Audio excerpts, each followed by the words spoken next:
2 minutes avant le coup d'envoi de ce Grand Prix d'Espagne, un Grand Prix sous haute tension avec une première ligne, Michael Schumacher, Juan Pablo Montoya et puis un David Coulthard un petit peu en retrait. Il est 10e, l'Écossais, il s'en plaignait lorsqu'il est arrivé ici. Il n'a pas la voiture lui permettant de montrer son talent et vous savez, il a un souci, l'Écossais, puisque pour l'an prochain, pour l'instant, Jacques, il n'a pas de baquet. Il n'a pas de baquet, il a surtout chez McLaren un déficit aussi au point de vue puissance avec leur moteur, ce qui explique que quand on voit cette voiture qui paraît très belle sur la piste, qu'elle ne fait pas des temps, il a des très bons pneus Michelin, il n'y a aucune raison, on ne parlera pas évidemment des incidents mécaniques qui a émaillé le début de saison de cette écurie. Et puis attention aux températures, évidemment, c'est une des clés de la course avec la température qui est maintenant de 37 degrés au sol et puis 21 degrés. Et ça aussi c'est important, ça peut influencer les performances des pilotes parce que physiquement c'est très difficile sur ce tracé. Oui, bien sûr, un tracé très difficile, une très longue ligne droite où heureusement peut-être on pourra un peu se reposer des longues courbes qui sont sur ce circuit, mais c'est vrai que la chaleur et c'est aussi la clé de ce Grand Prix. On a aperçu furtivement Fernando Alonso, ici Michael Schumacher, pour la première fois depuis le début de la saison dans les tribunes. Il y a plus de bleu que de rouge. Oui, d'abord c'est très étonnant, beaucoup de bleu. Vous savez pourquoi on est ici en Espagne, la patrie de Fernando Alonso. Il y a une Alonso-mania en Espagne et on en est ravis. Beaucoup de monde, en tout cas 120 000 personnes pour assister à ce Grand Prix d'Espagne. Un record d'affluence, on espère que vous serez autant à Manicourt en début juillet pour le Grand Prix de France. Ça y est, on va évacuer cette grille de départ. On va assister au départ dans quelques instants du tour de formation. Et c'est le temps pour les pilotes de vérifier une dernière fois tous les systèmes. On a vu Michael Schumacher qui touchait à son volant. Il y a toujours des réglages à effectuer en Formule 1. C'est une des clés également. C'est l'intelligence de course, mais également savoir parfaitement maîtriser tous les paramètres technologiques de la Formule 1. Et c'est vrai qu'on vous parle beaucoup de stratégie. C'est parce que les pilotes eux-mêmes en ont beaucoup à faire avec ce sujet.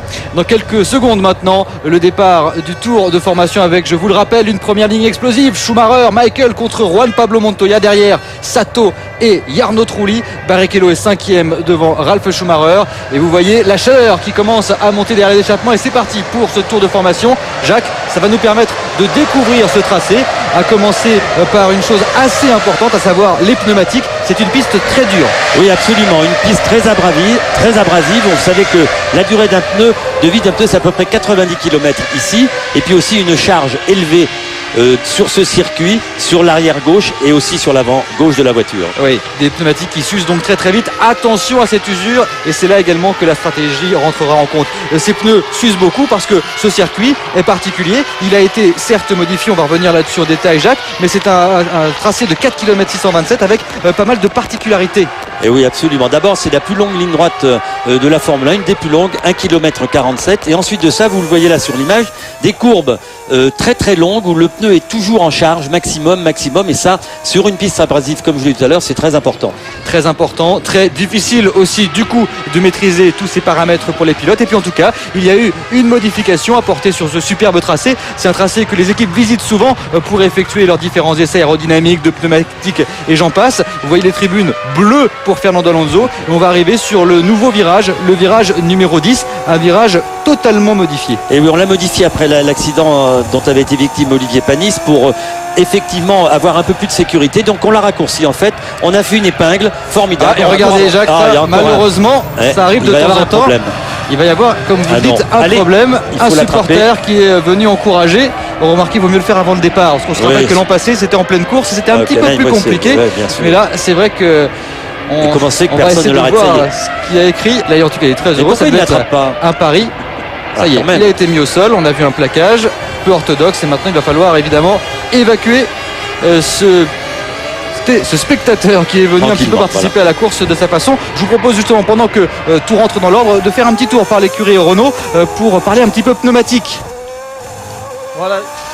Bonjour à tous, juste pour vous préciser un tout petit truc, on voit Fernando qui tape beaucoup dans son pneu, uniquement parce que ici Barcelone c'est un circuit qui est très éprouvant pour le pneumatique. On sait que le Bridgestone est un peu moins performant sur un tour, donc on est en train de monter beaucoup la température pour avoir un très bon grip dans le premier tour. Merci Franck de cette précision, et on s'aperçoit que Jarno Trulli également malmène ces pneumatiques pour les faire monter en température. À mon avis, on est parti avec des pneus durs. Oui, ça a été une très grosse information. Et puis Jean-Louis, je me retourne vers vous, on a eu une grosse frayeur du côté de Baronda, aussi bien sur la voiture de Jenson Button que sur la voiture de Takuma Sato. Oui, parce que ces deux voitures ont été victimes d'une début de rupture de l'embase des trompettes d'admission, et elles risquaient, cette embase, de tomber à l'intérieur naturellement du moteur, donc de casser.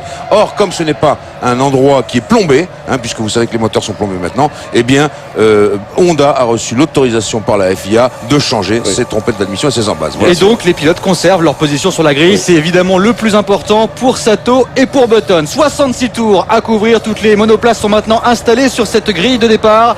Dans quelques secondes maintenant, le départ de cette 5e manche du championnat du monde. Vous connaissez la procédure. À l'extinction des feux, le départ sera donné.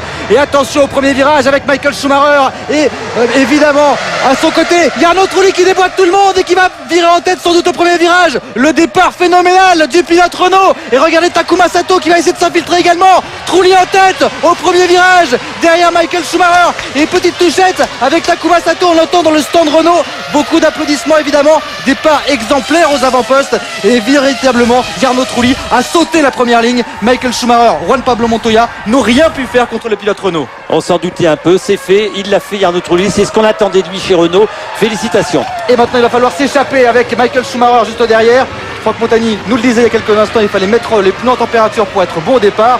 Mission accomplie de la part de Trulli et puis de Alonso il est également. 6e Alonso. Il est 6e. Olivier Panis lui a conservé sa 7e position. Donc il a doublé un pilote et il s'est fait passer par Fernando Alonso qui a lui aussi grappillé 2 places au départ. Et regardez la pression que met Alonso juste derrière sur Rubens Barrichello. Il y a évidemment, j'imagine, du côté une petite du erreur là de Jarno Trulli.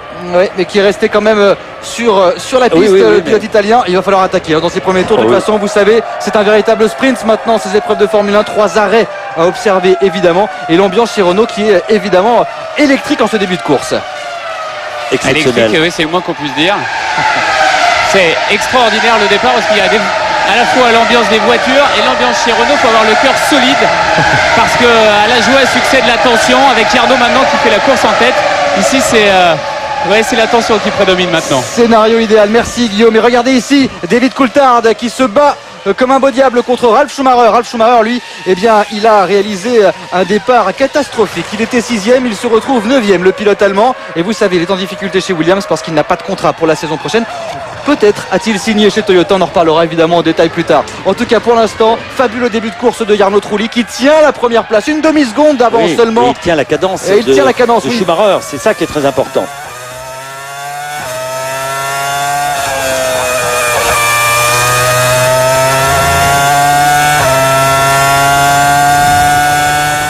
On revoit ce départ sublime, départ de la Renault qui a carrément déboîté sans encombre Juan Pablo Montoya. Départ catastrophique du Colombien, regardez.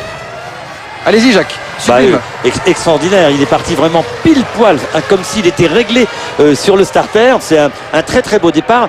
Même moi j'ai eu l'impression qu'il le volait, mais bon, c'est une impression, ça m'a fait un peu peur, mais non, il est très très bien parti, on l'a vu sur ce replay. Ah, c'est vrai que ça leur avait fait drôle, notamment en Australie, de voir les Renault partir au pilote Williams qui avait été très très surpris. Attention parce que Trulli, Schumacher, la lutte est annoncée, mais c'est Takuma Sato qui vient de signer le meilleur tour en course en 1.18.803. Il revient Sato. Oui, le pilote japonais qui va prendre tous les risques en ce début de course. C'est Montoya qui est là évidemment. Barrichello 5e devant Alonso, Panis et Coulthard.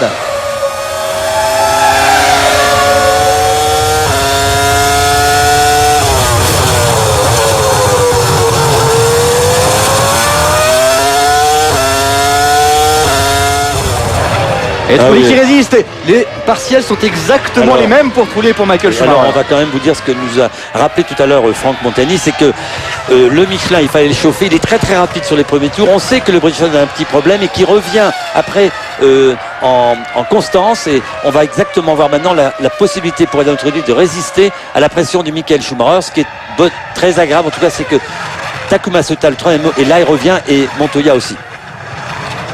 Trulli, Michael Schumacher, Sato pour l'instant c'est le trio de tête, 1 seconde d'écart entre Michael Schumacher et Sato, et Trulli qui cravache pour conserver l'avantage avec une Renault qui avait évolué pour le Grand Prix de Saint-Marin, et des évolutions moteurs, un peu plus de chevaux. Et regardez derrière la lutte avec Jenson Button contre Damaza, et il prend l'avantage, le Britannique. Sublime dépassement de la part de Button, c'était un peu la déception de la séance de qualification, mais en tout cas il se rattrape en course. Trulli, Michael Schumacher qui vient de signer le meilleur tour en course, 1.18.545, et la pression qui monte toujours sur les épaules de Trulli. On se souviendra que l'année dernière, ce n'est pas Trulli qui était à la place devant Michael Schumacher, ou en tout cas la grande bagarre, c'était Fernando Alonso au volant de cette Renault aussi. Et on se rappelle aussi d'un départ excessivement mouvementé l'an passé, notamment pour Trulli. Il y a 2 écoles maintenant pour les pneus, messieurs. Est-ce que chez Ferrari, on a choisi 2 fenêtres pour les ravitaillements ou 3 fenêtres? Ça, c'est la première question. Et la deuxième question, c'est est-ce que Trulli va pouvoir ménager des pneus, mais des pneus plutôt durs? Et c'est là où il tient le bon bout, Trulli. C'est ce que nous saurons dans quelques instants. Trulli et Michael Schumacher qui sont toujours au coude à coude, une demi-seconde d'écart entre les deux hommes. Pour l'instant, c'est Michael Schumacher le plus rapide en piste, 1:18.545 pour le sextuple champion du monde. Takuma Sato est en embuscade. On va très vite marquer une courte pause et on se retrouve pour la suite de ce Grand Prix. Jarno Trulli, énorme leader de ce Grand Prix d'Espagne, énorme parce qu'il vient de signer le meilleur tour en course. Le pilote italien, après 6 tours, il résiste à Michael Schumacher. Et tout de suite, je vous propose de faire un détour par le stand Renault pour un petit point sur l'aérodynamique qui sera une des clés de ce Grand Prix, je crois, Franck. Ça va être important, spécialement en turn 3 et les 2 derniers virages qui sont des virages qui sont très difficiles, et pour le pilote parce que c'est des virages qui sont au-dessus des 220 km/h et honnêtement c'est dur physiquement, et également parce que petite faute de Ralph qu'on vient d'apercevoir à l'écran. Je vous en prie, on continue. Parce que juste après ces virages-là, généralement on a toujours une possibilité de dépassement, et comme on est derrière la voiture qui vous précède, on est souvent un petit peu déventé, c'est-à-dire que l'air n'arrive plus à l'aileron avant et on obtient du sous-virage, c'est-à-dire l'avant qui commence à glisser. Et à ce moment-là, ça devient difficile d'aller prendre l'avantage sur les pilotes de bande. Donc je pense que ça va se passer énormément sur la pression entre les pilotes qui essaient de se doubler. C'est très clair, Franck, et comme vous nous le disiez, Jacques, c'est vrai que ces virages c'est très important et c'est également très dur pour les pneumatiques. Vous nous l'expliquez pendant le tour de formation. Ouais, évidemment, on le voit bien là sur nous dans ce virage numéro 3 dont parlait Franck. Effectivement, une longue courbe à droite très très longue où le pneu est en charge maximum très très longtemps, et vous savez que dans ces cas-là on va commencer à sous-virer, qu'après c'est le pneu arrière qui va rendre.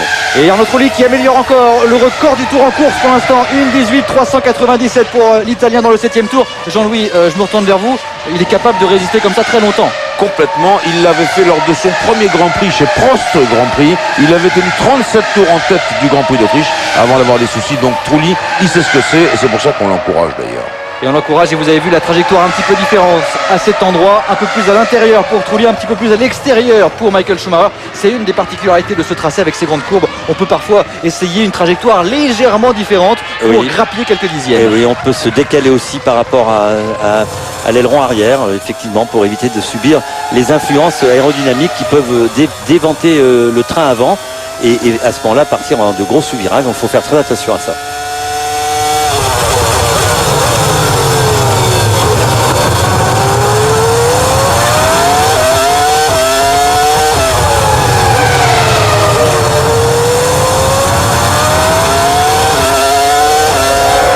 Vous nous le disiez juste à l'instant, Jacques, du sous-virage, c'est-à-dire la voiture qui va vers l'extérieur du virage. On s'en est aperçu avec Michael Schumacher. Absolument, et puis je voudrais dire autre chose aussi. Ce qui va dépendre maintenant, c'est de savoir entre ces deux hommes, celui qui va s'arrêter le premier, celui qui a un peu plus ou un peu moins d'essence. C'est très important. Michael Schumacher qui vient de répliquer à Jarno Trulli qui venait de signer le meilleur tour juste avant. Et bien maintenant Michael Schumacher meilleur chrono, alors que Fernando Alonso lui a plongé dans la ligne des stands.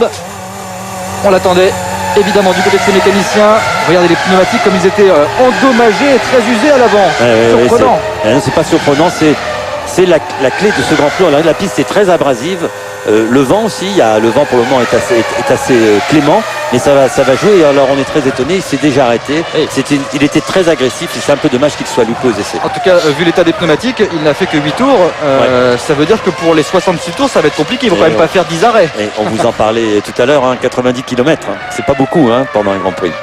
Et le héros local est reparti en tout cas. Et pour ce qui est de Trulli, il résiste toujours à Michael Schumacher. Une demi-seconde seulement entre les deux hommes qui l'eût cru. Et le petit blocage de roue ici pour Jarno qui réussit à conserver le contrôle de sa monoplace. C'est un endroit extrêmement difficile avec ce gros freinage. C'est ce dont on n'a pas eu le temps de vous finir tout à l'heure. C'était un nouvel endroit, une épingle où on peut doubler.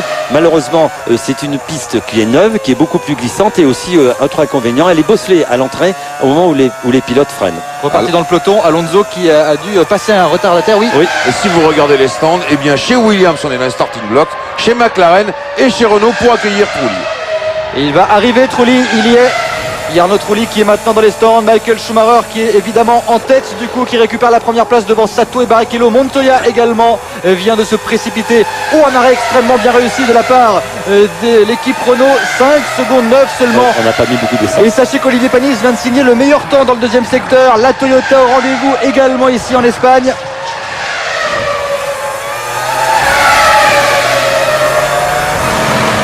Allez, un petit point peut-être, alors que ce sont cette première valse d'arrêt ravitaillement, un petit point avec Guillaume Lacroix sur la stratégie du côté de chez Renault.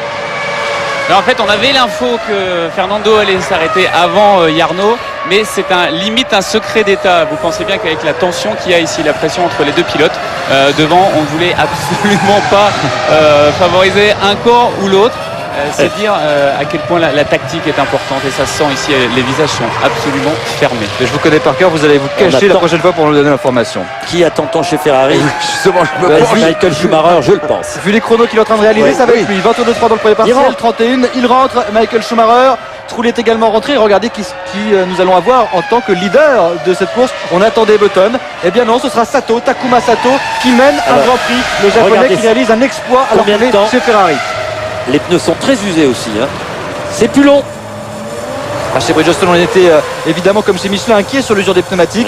Et c'est véritablement un coup de poker qu'il fallait tenter pour réussir parfaitement le bon choix de gomme. En tout cas, Trulli avec ses ravitaillements par rapport à Michael Schumacher restera en tête.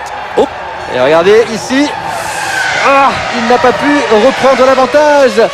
Michael Schumacher qui repart devant Trulli. Il était dans le trafic, l'Italien. Absolument, il a dû doubler, il n'a pas pu doubler. Il n'a pas pu conserver l'avantage par rapport à Michael Schumacher. Grâce à cet arrêt ravitaillement, Michael Schumacher qui repart devant Trulli. Mais on peut faire confiance évidemment à l'Italien pour maintenir la pression sur le sextuple champion du monde. Allez, on va profiter que cette première salve de ravitaillement touche à fin pour jouer au jeu de position. Première alerte, devinez le nom du vainqueur ou le podium de ce Grand Prix.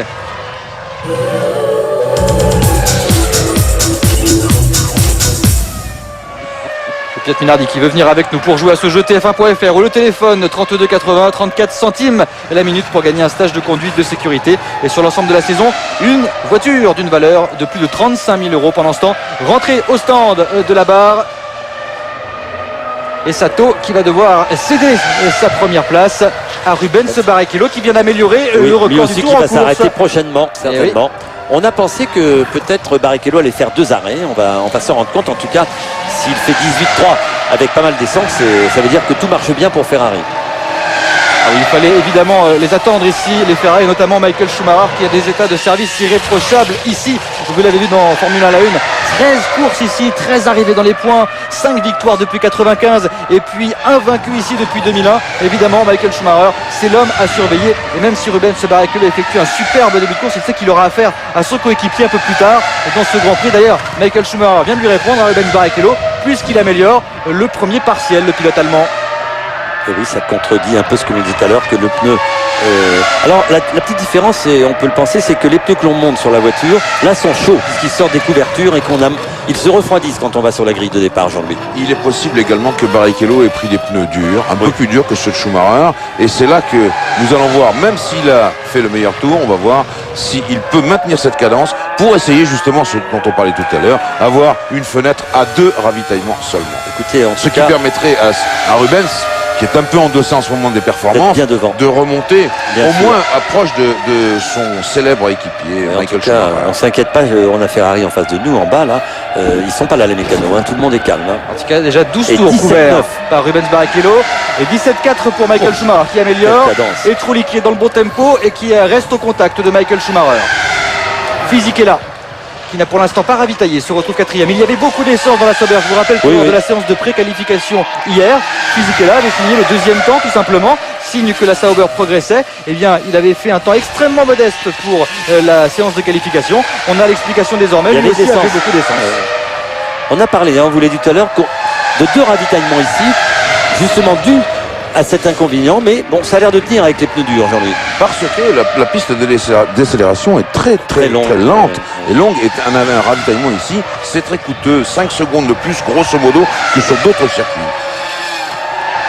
Donc vous perdez du temps, et donc il faut prévoir peut-être d'en faire deux. Mais je vous parie, Jacques Lafitte et Christophe Maubranc, je vous parie que Ferrari peut calculer pour ces deux pilotes avec deux ravitaillements. Ils sont en train de le faire parce que on sait très bien que le circuit de Barcelone, vous l'avez dit, est très abrasif, mais on sait très bien également que Michael Schumacher est plus propre avec ses pneus et donc il peut utiliser une gamme de pneus un peu plus tendre que celle de Barrichello. Ou alors il est parti avec beaucoup d'essence, qu'il a eu un arrêt de 6 secondes 7. On sait que c'est à peu près 80 litres, 6 secondes. Donc il va quand même falloir qu'il fasse encore un autre arrêt, un minimum. Encore peut-être même deux. Bien sûr, bien sûr. Ça va dépendre un peu de la placement et de la course. On va voir venir. Et qui va les pousser. En tout cas, pour l'instant, les temps autour se stabilisent. Une 18-233 pour Barrichello, une 18-0 pour Michael Schumacher, une 18-5 pour Trulli. Puis Fisichella est là, qui est toujours là. Et il n'est qu'à 5 secondes 2 de Trulli, à 5 secondes 2 du podium, le pilote Sauber. Toujours pas d'arrêt pour lui. Et ici, Montoya fait parler la poudre. Et pourtant, dans la Sauber, on vous le rappelle, il y a un moteur Ferrari 2004, mais c'est vrai que le moteur BMW passe pour l'un des plus puissants du plateau, et il le confirme en passant Felipe Massa à l'aspiration pour gagner la 7e place, le Colombien. Oui, Olivier Panis est 11e, lui, il est derrière Ralf Schumacher. Bonne performance de Christian Klein aussi, qui n'a, lui, avec beaucoup d'essence, pas encore ravitaillé, évidemment. Et pour l'instant, sachez que Alonso occupe la 6e place. On revoit cette action avec la vista de Montoya. Mais alors, quelle déception pour le Colombien qui, comme finalement au Grand Prix de Saint-Marin, a quelque peu raté son départ. Et ça lui a empêché de se battre pour la première place au premier virage. Bah oui, effectivement, le départ c'est important, on l'a vu avec les deux Renault. Et aussi la Ferrari qui démarre effectivement formidablement bien aussi. Barrichello toujours en tête après 14 tours, toujours pas d'arrêt au stand et 10 secondes 3 d'avance par rapport à Michael Schumacher. Et ça c'est sûr. Pourtant ce dernier qui est le plus rapide actuellement. Je peux vous dire qu'on va aller sur 2 arrêts en tout cas pour Barrichello, c'est sûr. On va voir Schumacher. Vous savez, Schumacher, on est capable de l'arrêter là pour pas perdre le contact avec. Il peut avoir 30 kilos de plus dans l'essence ou 20 kilos et puis le prochain arrêt on va lui mettre 10 secondes et il va partir jusqu'à la fin. Bien sûr, mais ce qui est intéressant ici, Jacques, c'est qu'on a face à face les deux plus grands stratèges. Ross Brawn chez Ferrari, Pat Symonds chez Renault. Et c'est les deux plus rusés, les deux plus filous aussi, mais les deux plus forts par conséquent. En tout cas, ça doit phosphorer de leur côté parce que vous le savez, Pat Symonds le déclarait. Ici, en Formule 1, on travaille beaucoup avec des simulations. Il en effectue pratiquement 1 million par Grand Prix, imaginez. Et on se bat quand même en avant, vous l'avez vu. Allez, justement, on parle beaucoup stratégie, messieurs. On va tout de suite aller dans le stand Renault pour en parler un petit peu maintenant avec Franck. Je peux vous dire qu'en ce moment, on a pas mal de petits changements qui s'opèrent sur les autos, au niveau du diff, au niveau de toutes ces choses. On a pas mal d'informations radio qui passent du stand au pilote pour le faire évoluer, ne serait-ce que sur les mixtures et sur les changements de différentiel. Ouais, c'est incroyable. Alors différentiel, oui. Mixture, mélange air, carburant, c'est-à-dire richesse. Oui, c'est que le plus étonnant, c'est que les pilotes maintenant, Franck vous le dit et vous l'a déjà dit, se servent donc du différentiel, aussi de la réglage des freins sur l'avant et sur l'arrière, suivant l'adhérence du train avant ou du train arrière. Et ils ont du travail à faire, les pilotes, dans la voiture. Barrichello, Michael Schumacher, écart stable pour le moment, 10 secondes 5. Barrichello a été un peu plus rapide que Schumacher dans le dernier tour, quelques dixièmes de grappillé, et Trulli qui se maintient non seulement sur le podium et à moins de 5 secondes de Michael Schumacher, comme l'avait fait l'an passé Fernando Alonso. Alonso que l'on retrouve au 6e rang à l'attaque derrière Sato, devant Montoya, du spectacle en prévision. Et oui, on est en train, dans toutes les équipes, de regarder un peu ce qui va se passer. C'est vrai que Barrichello a l'air très vite avec 15 tours au compteur, c'est beaucoup avec ses pneumatiques. Et regardez, ça a l'air d'aller très bien. Ça c'est Schumacher. Oh là, un petit peu moins. Quel freinage de Christian Klein qui a conservé le contrôle et qui a emprunté l'ancienne piste, vous voyez, c'était comme ça avant. Il a rallongé un peu son parcours. Et en raison de l'accident terrible d'Olivier Panis durant les essais hivernaux, ils ont préféré changer pour améliorer la sécurité, donc raccourcir un petit peu cette portion droite, mettre un gros freinage et une zone de dégagement importante. Justement, c'est en résistant à Olivier Panis que Christian Klein est sorti de la route. Et on ne résiste pas, donc Olivier Panis dans cet endroit qui a été fait pour lui pratiquement. En termes de rallye, c'était appel et contre-appel. Oui. Et sans frein à main. Et Trulli, il se maintient. Trulli, il est un poil moins rapide en ce moment. Mais bon, très peu. Il est quand même à 4 secondes, ce qui est très peu. Mais on le soulignait, attention à la quantité de carburant qui a été emmagasinée dans le dans les monoplaces pour effectuer un nombre qu'on ne connaît pas de tours. Peut-être que le deuxième arrêt sera un peu plus long pour Trulli, pour Barrichello ou pour Michael Schumacher, mais a priori Rubens Barrichello ne devrait pas tarder à passer par la case de stand. Ils sont prêts, on les voit d'ici. Dans les starting blocks, couverture chauffante retirée, c'est donc pour le prochain tour pour Rubens. Ravitaillement pour Rubens Barrichello, le leader. Comme si vous y étiez.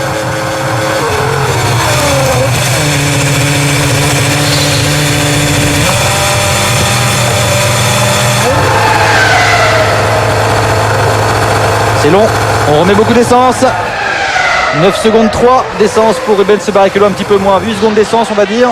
Ah oui, pas mal. Hein. Ça fait... on a mis de l'essence. Ça va pas aller en 3. Il va pas faire 3 ravitaillements celui-là. C'est sûr. Et Fisichella également observe son arrêt ravitaillement. Rubens Barrichello donc cède sa place à Michael Schumacher. Jarno Trulli est donc deuxième. Et je pense que du côté des ingénieurs, on est en train de dire un mot anglais: push, attaque. Guillaume, vous me confirmez ça?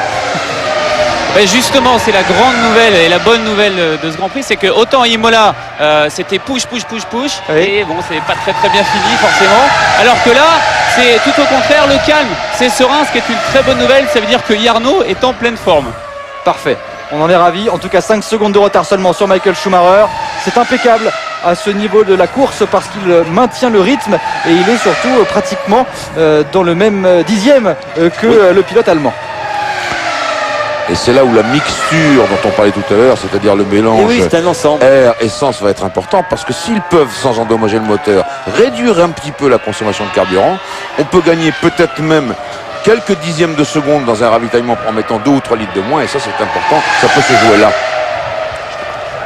Important et capital parce qu'on l'a vu avec Michael Schumacher, il a réussi à prendre l'ascendant à raison de cela. Vous voyez les deux hommes sur la même image, 5 secondes et 7 dixièmes d'écart entre le leader Michael Schumacher et Trulli après 18 tours. Barrichello occupe la 3e place. On se retrouve avec Button. Vous voyez, quand on pousse à la faute un pilote, peut-être le passer ici, c'est Coulthard qui a du mal à freiner. Ouah. C'est passé de justesse. Coulthard qui se plaint de son freinage, qui se plaint de ses freins et qui a beaucoup de mal à conserver le contrôle de sa voiture, à conserver un bon feeling avec sa monoplace sur les périodes de gros freinage. On va profiter de cette belle lutte pour une deuxième alerte top position, deviner le nom du vainqueur ou le podium de ce Grand Prix.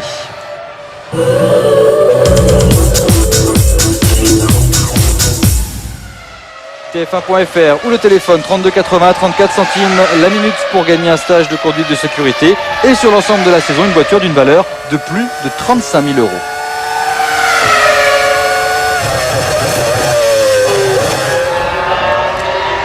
Et Michael Schumacher dans ce fameux virage que l'on négocie en 6e ou en 5e, cela dépend des boîtes de vitesse. Et regardez, il y a l'écart qui a légèrement augmenté. Michael Schumacher qui a gagné une petite seconde sur ce tour, mais Jarno Trulli est toujours là, à moins de 7 secondes du sextuple champion du monde. Barrichello occupe le 3e rang et regardez une nouvelle fois les difficultés. On revoit l'action avec David Coulthard, mais il y a un drapeau jaune qui est maintenant agité, mais ça a été extrêmement chaud. Il n'a pas insisté très intelligemment. Il n'était pas bien placé.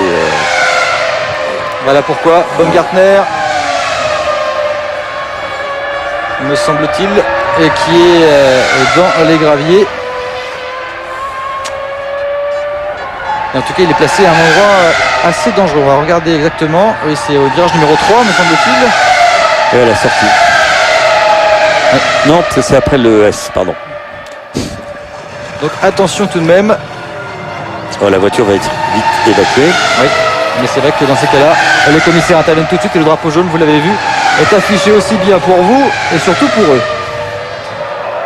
Michael Schumacher, en tout cas pour l'instant, continue d'essayer d'aligner les tours de qualification. Et ce n'est pas simple car, on vous l'a dit, l'évolution de l'usure des pneus est difficile. Et regardez, oui, il est parti un petit peu au large. En fait, il a mis 2 roues dans les graviers et il n'a pas pu conserver le contrôle. C'est Baumgartner et donc malheureusement... C'est là où Button avait perdu de faire un meilleur temps aux essais.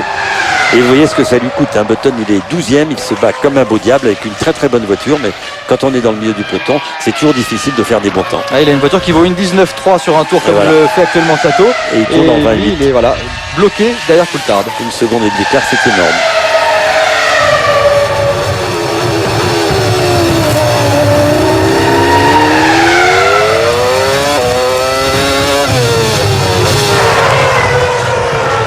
Il a du mérite, Coulthard, parce que, vous savez, on a beaucoup parlé de l'évolution du moteur Mercedes qui a à peu près gagné 20 chevaux de plus.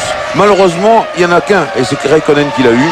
Celui de Coulthard, au moment de passer au banc d'essai pour vérifier une dernière fois, il a accusé une petite faiblesse et du coup ce pauvre David se retrouve avec le moteur qu'ils avaient tous les deux à Imola. Oui, Seul Räikkönen a un moteur un peu plus puissant. Je vous l'ai dit tout à l'heure, on pêche un peu avec la puissance et la voiture elle se comporte très bien sur la piste. C'est vrai qu'on a des petits problèmes de frein, des petits problèmes électroniques, tout ça, mais je crois que le gros problème aussi c'est la puissance moteur et vous savez comme moi que tous les motoristes travaillent énormément. On dit toujours qu'un moteur c'est pas ce qui est le plus important, mais sans moteur vous ne pouvez pas rivaliser non plus. Michael Schumacher toujours en tête de cette 5e manche du championnat du monde de Formule 1. Trulli 2e, Barrichello 3e. C'est pour l'instant les 3 hommes forts de ce début de course. On marque une pause et on se retrouve très vite. Et beaucoup de questions parce que Trulli vient à l'instant d'observer un nouvel arrêt au stand. 2e arrêt pour le pilote italien qui était 2e. Il a donc évidemment perdu cette position et je vous propose tout de suite de faire un détour par les stands avec Franck Montagny pour nous parler un petit peu de l'état des deux monoplaces. Et puis est-ce que c'est un changement de stratégie, Franck? Non, pour le moment, tout va bien, je vous rassure. Il y a eu une bonne communication entre les ingénieurs et Jarno, c'est assez serein. Et pour l'instant, Jarno est super content de sa voiture. L'auto glisse juste un tout petit peu parce que les pneus se dégradent au fur et à mesure, mais ça c'est tout à fait normal.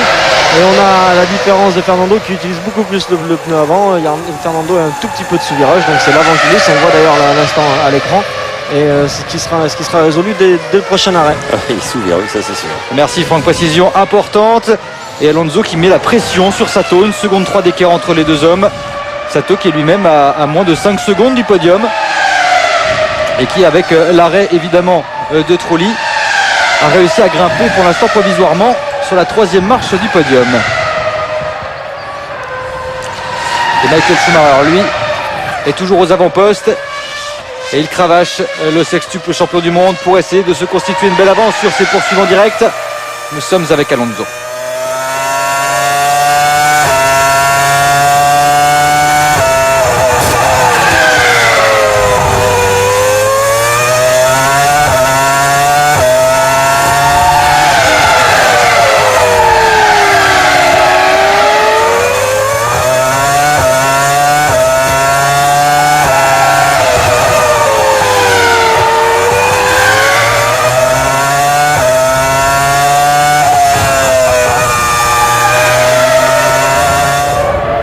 Et l'arrêt au stand de Michael Schumacher, 2 tours seulement après Jarno Trulli. Et c'est là qu'il va falloir observer le chrono de l'Italien et le chrono évidemment de Michael Schumacher. Parce que vous savez, Trulli s'est fait passer dans les stands. On remet un peu d'essence à 8 secondes. C'est aussi un arrêt assez court finalement. Oui, en fait, 8 secondes, c'est quand même un peu plus long. 3 secondes presque plus longues. 3 secondes, c'est beaucoup d'essence. Plus que tout à l'heure. Oui, bien sûr. Son premier arrêt. Oui, bien sûr. Et par contre, il va sans doute réussir à repartir devant Rubens Barrichello. Et ça, c'est bien joué de la part de Michael Schumacher. Ça veut dire que si la stratégie de Rubens est différente, et bien pour l'instant, avantage à Michael. Alonso vient d'observer à son tour son 2e arrêt.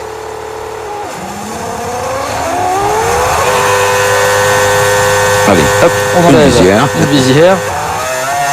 Vous avez vu comment on lâche le bouton pour que ça reparte. Et la puissance qui se dégage avec la tête rejetée en arrière. Ce qu'on a vu sur les images, Christophe, c'est aussi que le gars, le mécanicien qui aide le ravitailleur au coupleur, il plonge dans le radiateur, dans le ponton pour nettoyer un petit peu. Et puis, comme l'a dit Franck tout à l'heure, ils ont dû rajouter un petit cran à l'aileron avant pour empêcher ce sous-virage. Et donc Alonso va repartir à l'assaut de Sato. Et quand on dit évidemment ajouter un petit cran, c'est braquer un petit peu plus cet aileron pour redonner un peu d'adhérence au train avant. Michael Schumacher en tout cas, qui après 25 tours a réussi à observer son 2e arrêt ravitaillement et à conserver l'avantage sur Barrichello. En tout cas, c'est bien joué de la part du sextuple champion du monde. Les deux voitures sont là. C'est bien joué de la part de Ferrari. Voilà, Ferrari excusez-moi de fait le dire. Un boulot formidable. Ils ont mis leur voiture en tête de la course. Alors, j'allais pas dire l'une pour protéger l'autre, parce que c'est sûrement pas ça, mais quand même ça aide d'avoir son coéquipier derrière. On est quand même plus tranquille. Ouais, et puis pour vous dire, il n'y a plus de sous-virage du tout pour Alonso, parce qu'il vient de signer le meilleur temps dans le 2e partiel en 30.6. Et oui, on vous l'a dit, les pneus Michelin très très rapides dans le premier tour comparé au Bridgestone. On va profiter pour observer une 3e alerte pole position pendant que Sato observe son 2e arrêt. Devinez le nom du vainqueur ou le podium de ce Grand Prix.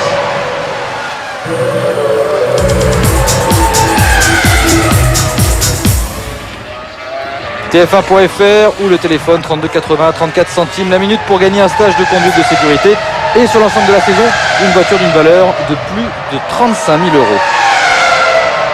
Et ça s'anime du côté de Fernando Alonso qui a réalisé tour à tour le meilleur deuxième secteur et le meilleur troisième secteur. Il est reparti le couteau entre les dents, le pilote espagnol devant son public. Et pour l'instant, l'écart entre Michael Schumacher et Barrichello est toujours de 2 secondes 1. On va attendre évidemment cette deuxième salve de ravitaillement pour que les positions se clarifient.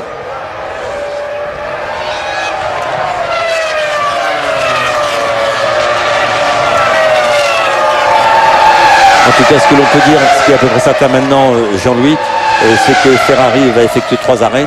On pensait 2 arrêts pour quelques équipes et effectivement, il y aura 3 arrêts.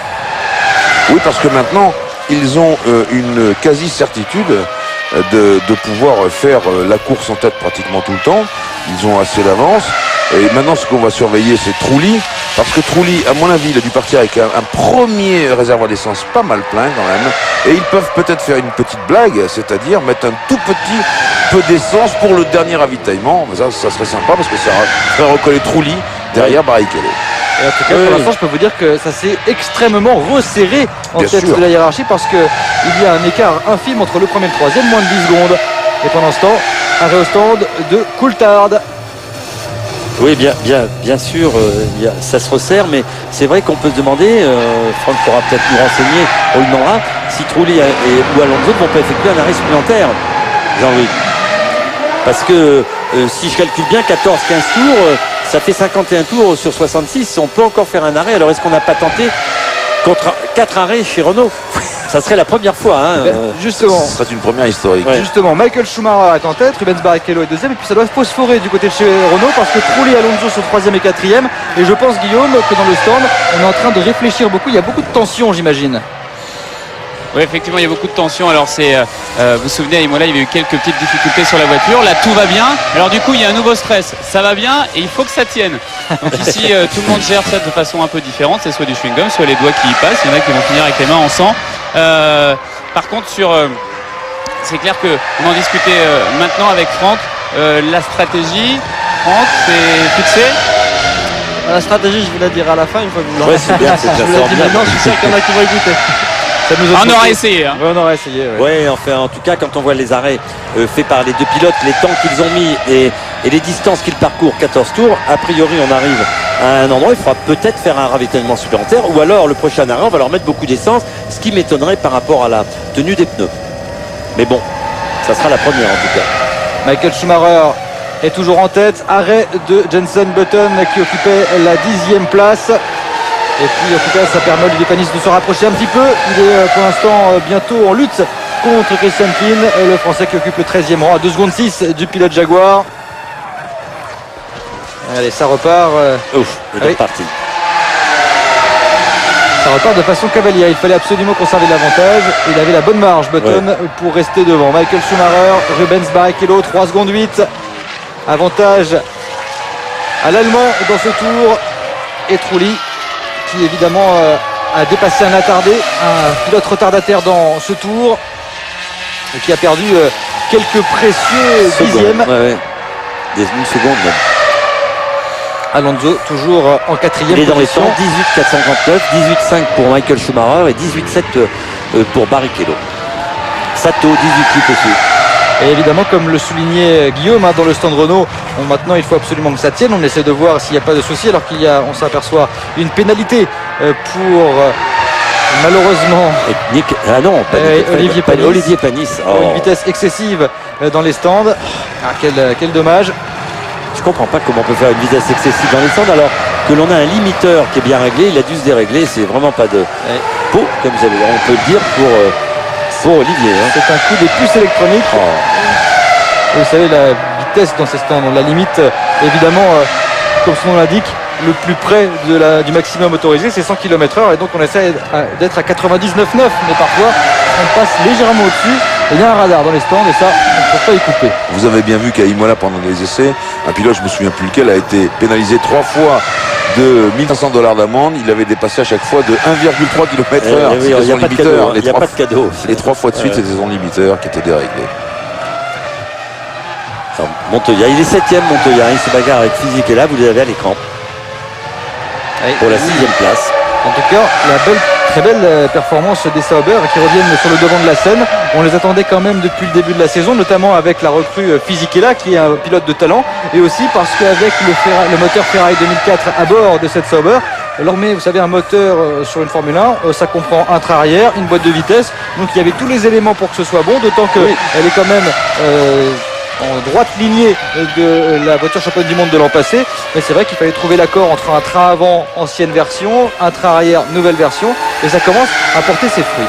Oui, et puis Fisichella qui s'est arrêté au 17e tour, on vous le rappellera, assez longuement d'ailleurs, qui est pas mal chargé en essence.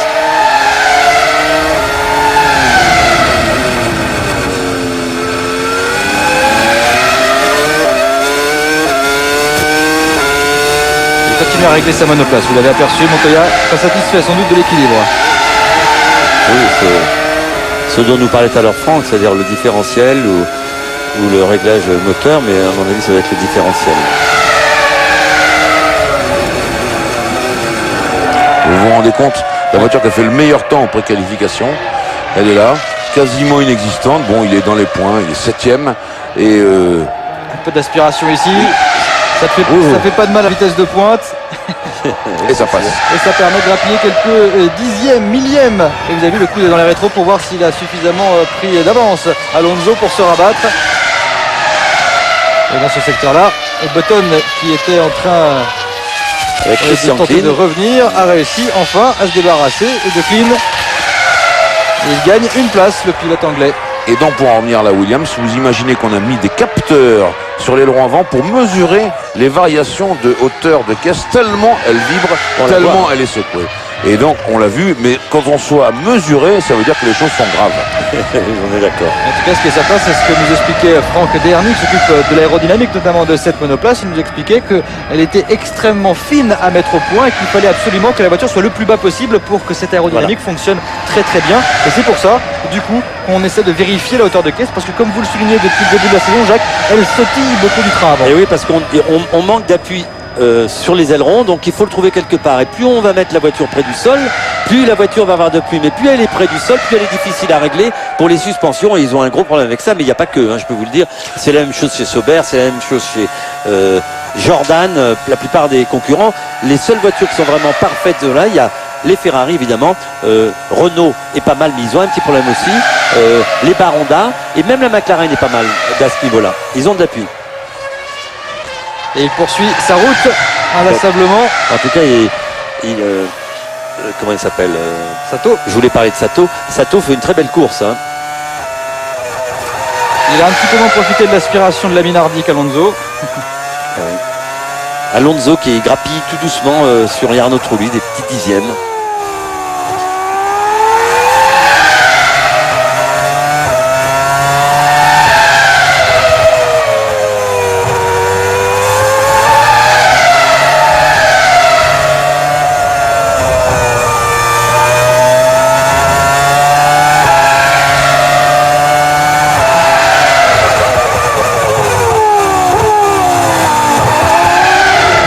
Oui, une Renault, vous le savez, un peu plus performante, les pilotes de Lise en course qu'en qualification. On a la confirmation puisque pour l'instant la logique du championnat constructeur est respectée. Oui, après 33 tours. Les deux Ferrari devant les deux Renault. C'est pour l'instant dans cet ordre que ces deux équipes se placent au championnat constructeur. Et oui, c'est tellement important pour Renault que cette position 3e et 4e qu'on espère en tout cas qu'ils vont la garder. Et ça va faire un peu l'écart avec l'écurie Honda qui les talonne. Et en parlant de Renault, je voudrais faire un petit détour par le stand de l'équipe française avec Franck pour parler un petit peu du trafic. Ça doit être extrêmement gênant pour les pilotes. Donc pour l'instant, on s'aperçoit que les deux voitures roulent relativement seules entre guillemets. Et Arnaud vient de dépasser Hetfeld et les grosses en fait stratèges en ce moment, c'est plutôt d'essayer de calculer le trafic qui va arriver en fonction de la vitesse des autres pilotes actuellement. Donc on essaye de calculer par rapport à l'essence qu'ils ont et par rapport à l'usure de leur pneumatique ce qu'on peut éventuellement envisager comme prochain arrêt. Faut le demander à Guillaume, il va aller le demander. Oui. Oui, évidemment, tout ça pour éviter de se retrouver dans le trafic. C'est très très important et on sait que Ross Brawn et toute l'équipe Ferrari est très forte dans ce domaine.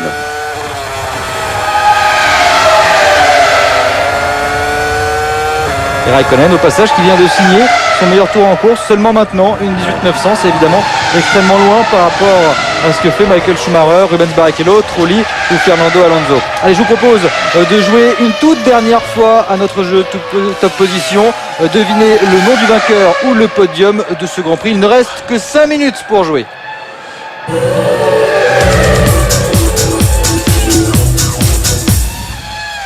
Vous l'aurez compris, ce ne sera ni Brini, ni Pantano, ni Hetfeld qui vont remporter ce Grand Prix. En tout cas, pour jouer TF1.fr ou le téléphone 32,80, 34 centimes la minute pour gagner un stage de conduite de sécurité. Et sur l'ensemble de la saison, une voiture d'une valeur de plus de 35 000 €. Dépêchez-vous d'appeler, il ne reste que 5 minutes. Et je vous le disais, pour Hetfeld, c'est terminé, ainsi que pour Bruni. Et c'est vrai que cette réglementation du moteur unique fait mal à quelques équipes, elle peut faire mal aussi à beaucoup d'autres. C'est vrai qu'on surveille avec attention l'évolution, l'usure du moteur, parce qu'avec les télémesures, on peut se rendre compte très précisément de cet état, l'état des soupapes, l'état du moteur. Et c'est vrai que maintenant, un moteur doit parcourir à peu près 800 km. Et on surveille avec attention. C'est passé extrêmement près à cet endroit. Il doit y avoir un blocage, souci. blocage moteur. Ouais. Vous avez vu les roues Moteur serré moteur serré, voilà. ou boîte explosée. Oui, ou une boîte, oui. Ça peut arriver aussi avec la boîte. J'ai envie de dire, il vaut mieux que ce soit à cet endroit-là qu'en pleine ligne droite. Oui, vous vous rendez compte quand vous suivez Parce que un là- garçon, c'est une surprise totale que vous êtes en plein. Là, c'était un freinage. Mais si ça vous arrive, comme nous dit Christophe, à la sortie de la grande courbe des stands, en pleine droite, aspiré comme tout à l'heure, on l'a vu, Trulli pour doubler. Alors là, je vous dis, il faut avoir des vrais réflexes. Ça nous rappelle à tous que la Formule 1 c'est un sport à risque, un sport dangereux, mais c'est ça le lot du sport mécanique et c'est également ce qui fait la beauté de ce sport. Et oui, quant à Barrichello, lui est toujours là. Barrichello, il a déjà effectué 18 tours avec son deuxième train de pneus. C'est pas mal.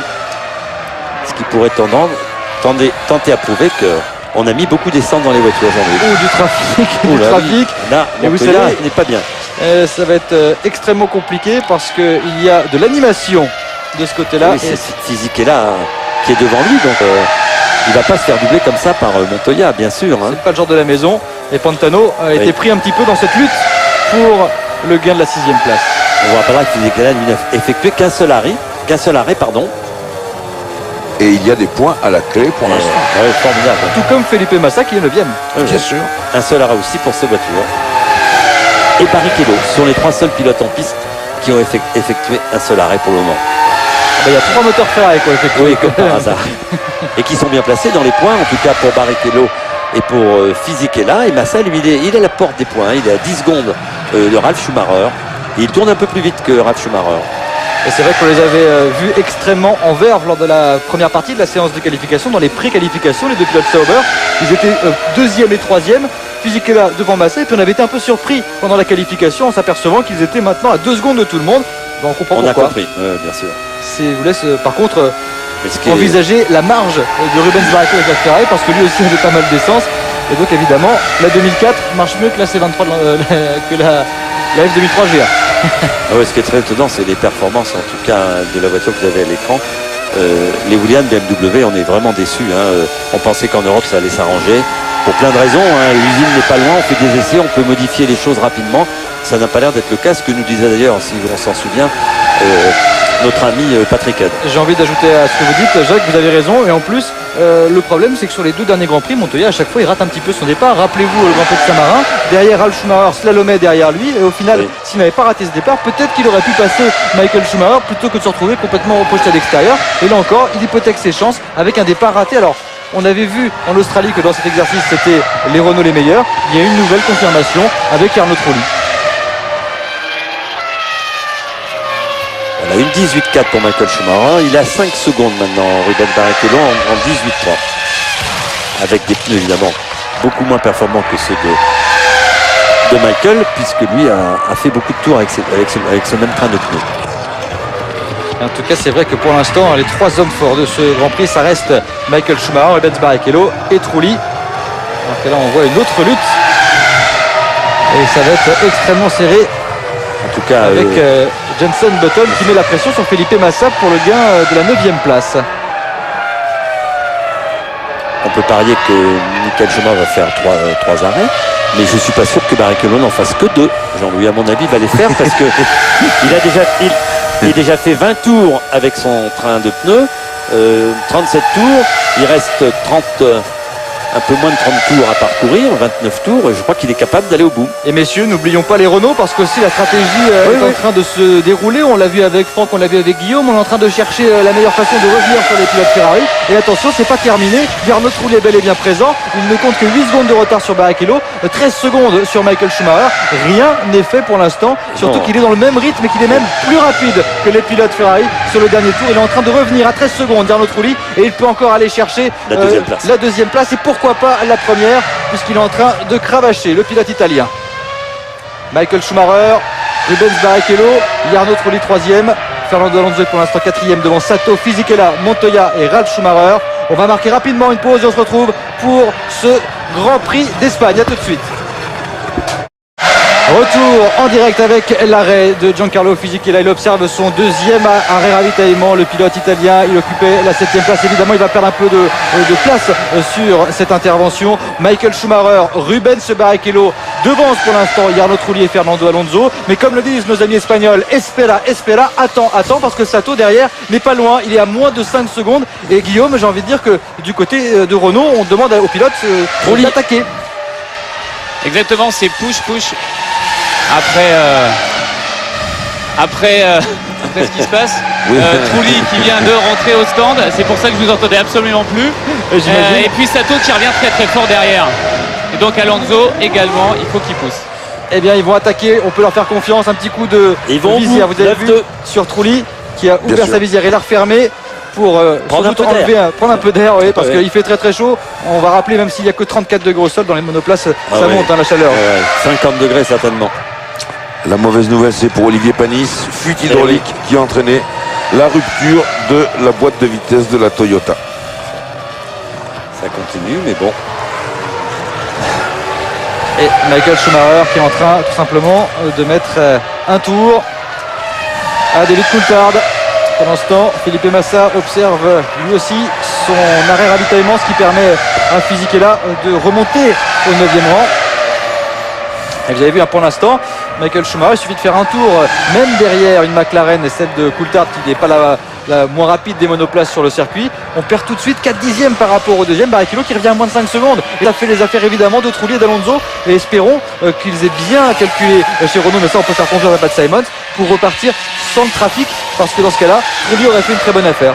Oui, et aussi quand on voit la bagarre de Schumacher et Barrichello, on peut penser que quand Alonso dans les stands. À l'instant, Fernando Alonso qui rentre au stand, il venait de s'emparer de la 3e place, le pilote espagnol. Là aussi, on va mettre beaucoup d'essence. Vous avez vu, encore un petit peu d'aileron à l'avant. On a vu furtivement le mécanicien qui remettait un tour de tournevis à un endroit très précis sur l'aileron avant, du côté des dérives, pour les braquer ou les débraquer en fonction que le pilote veut un peu plus d'adhérence à l'avant ou un peu moins. Oui, je vous disais par rapport à Schumacher et Barrichello, on sait que les hommes ont encore un arrêt à effectuer. On va certainement le décaler. Alors on se prépare chez Ferrari. Ça sera bientôt, on verra pour qui. Ça sera bientôt. Et là c'est très important, c'est là que ça va jouer, messieurs, entre Renault et Ferrari. J'ai envie de passer par la case Renault avec Guillaume. Au niveau stratégie, on est comment ? Écoutez, on est souriant et c'est vraiment extrêmement bon signe pour cette fin de course. On voit des petits sourires entre les ingénieurs. Vous parliez tout à l'heure de espérons qu'ils ont bien calculé. Ne vous inquiétez pas là-dessus, ils ont parfaitement calculé. Barrichello qui vient de rentrer au stand. Et Michael Schumacher qui est un peu bloqué dans le trafic. Il est bloqué par Coulthard tout simplement. Même si ce dernier ne fait pas trop de résistance. Il y a aussi Raikkonen après. Oui, c'est ça. Il va du mal à repartir. Il a le plein. Il a perdu un petit peu de temps lors de son départ. Alors 2 arrêts pour Barrichello, mon cher Jacques. Ah mais voilà, on est d'accord. Et maintenant, on va voir avec les pneus de Barrichello s'ils vont pouvoir tenir. Et regardez, il va repartir. Attention Jusqu'au ici bout. à ce freinage. Il est devant. Et il a réussi à passer Takuma Sato. Très bien joué de la part de Sato. Et si ces pneus sont très endommagés par le poids d'essence vers Bien la sûr. fin, eh bien Trulli, c'est là qu'il va Eh pouvoir ben c'est revenir. là, et Bien sûr. c'est ça la bagarre entre Renault et Ferrari. Montoya dans les Attention, stands. il y a un troisième larron, un Sato qui est là. Hein. Montoya dans les stands. Mais je pense que Sato, il va s'arrêter encore une fois. Ah lui oui. aussi. Ouais, c'est certain, mais en tout cas, il aura véritablement assuré la petite erreur de Button. Il aura sauvé les meubles du côté de Sheba. Et c'est important pour une équipe de pouvoir compter sur ces 2 pilotes. Allez, on va se retrouver tout de suite du côté du paddock avec Olivier Panis et Mathieu Grosso. Oui, alors je suis avec Olivier Panis. Olivier, qu'est-ce qui s'est passé? Il s'est passé déjà que j'ai mon pit limiter qui n'a pas marché, donc j'ai pris un penalty. Et après, il y a l'hydraulique et la chute de pression, elle est tombée. J'avais plus de vitesse, plus de direction assistée. Donc j'ai essayé de continuer, mais c'est pas possible. Merci Olivier. Merci.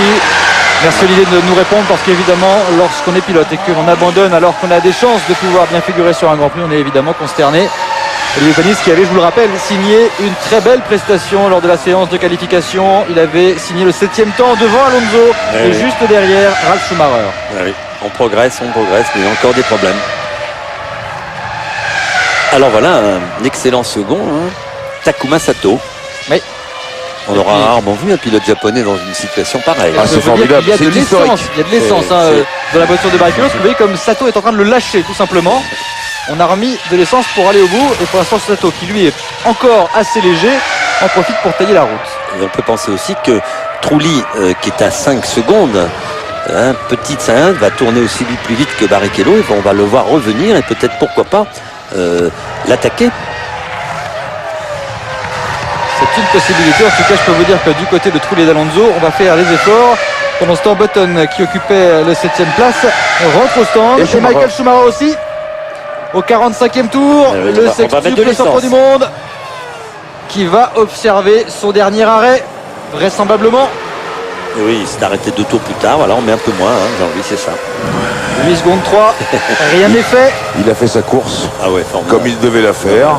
C'est du plus Il y pur avait- style Schumacher, du voilà. plus pur style Ferrari. Il y avait une inquiétude, c'était au départ, on le savait par rapport à Montoya, mais Montoya ayant raté complètement son départ, Trulli ayant bondi de la deuxième ligne, Schumacher était vraiment tranquille. Et Sato à son tour Et voilà Sato. rentre au stand, ce qui va permettre à Trulli et Alonso de récupérer la 3e et la 4e place. Oui, absolument. Et Trulli qui est en train de revenir quelque peu sur Barrichello, Ah. alors que Christian Klein finalement est contraint fini. à l'abandon, mais vu tous les soucis qu'il avait depuis le début du Grand Prix, on l'a vu souvent en tête à queue ou avec des difficultés de freinage, il devait avoir un petit problème mécanique vraisemblablement ou électronique. En tout cas, c'est terminé pour l'Autrichien. Ralf Schumacher à son tour rentre au stand. On a vu Sato qui repartait. On va voir ce qui s'est passé exactement. Je pense Ici qu'il avec abandonne. lui. Voilà, Ouais, il a là, un c'est problème.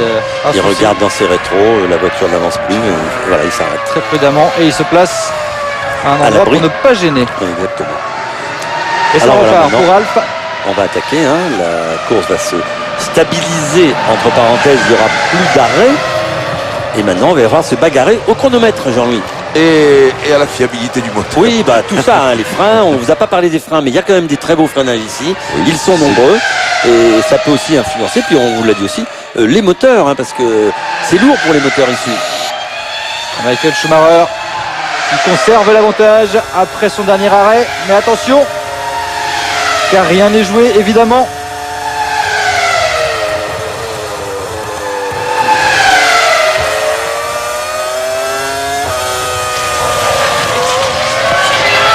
Et en tout cas pour l'instant, il parvient à 20 tours de l'arrivée à réaliser une nouvelle fois la course parfaite. Il peut être en train d'égaler un record tout simplement. Michael Schumacher, celui de Nigel Mansell qui avait remporté 5 grands prix consécutifs au début de la saison 92.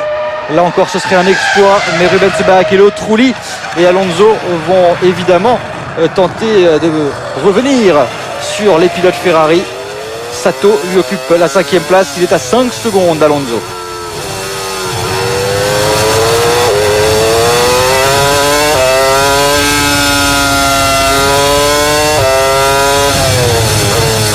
Et Raikkonen qui rentre au stand alors qu'il était revenu à une demi-seconde seulement.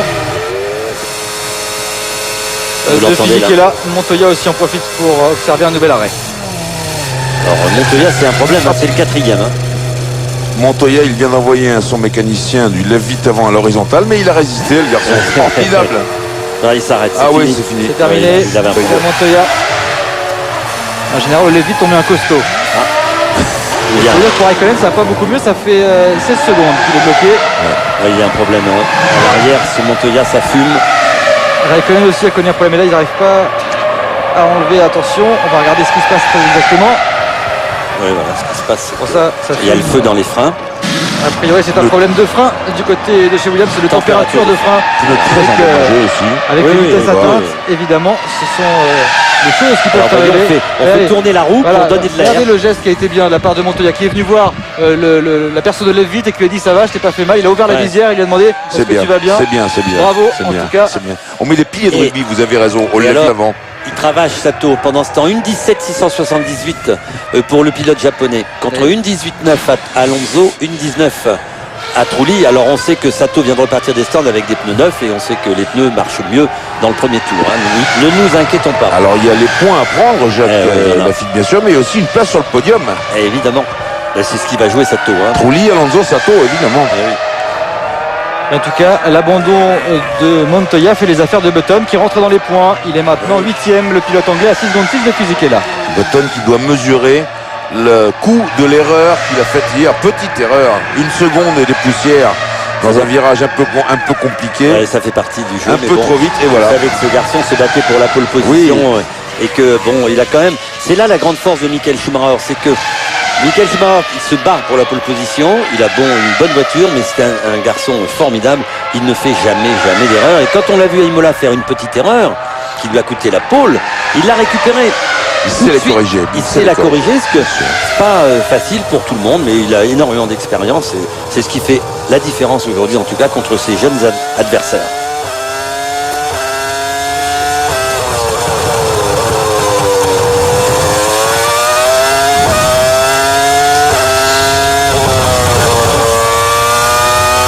Je pense qu'on va avoir une bagarre énorme entre Alonso et Sato. La différence, Jacques, je la regarde dans mon Oui. cahier, c'est 199 grands Bah prix voilà, pour Schumacher et voilà. 71 pour Oui, Button. attends, 199, j'en suis pas sûr. Si, si. J'ai Alors, regardé tout non, à l'heure. hein, il on y a en vu ça peut-être- avec Denis Brognard Voilà. au départ de Ouais, Formule il y en a 1. peut-être Alors on ne va 200, pas recommencer. Bon. Moi j'entends, il dit 200. Hein, donc. J'entends il dit 200 bulletins d'inscription d'engagement, je le répète.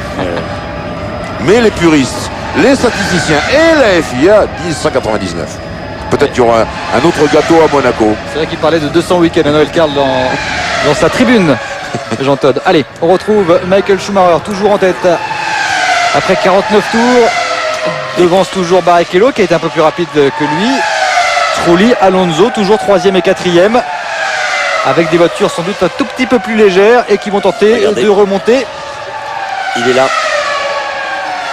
Alonso qui occupe la 4e place à 24 secondes 7 de Michael Schumacher.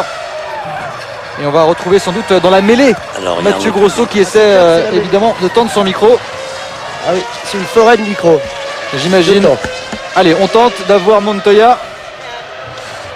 On voit votre micro, Mathieu.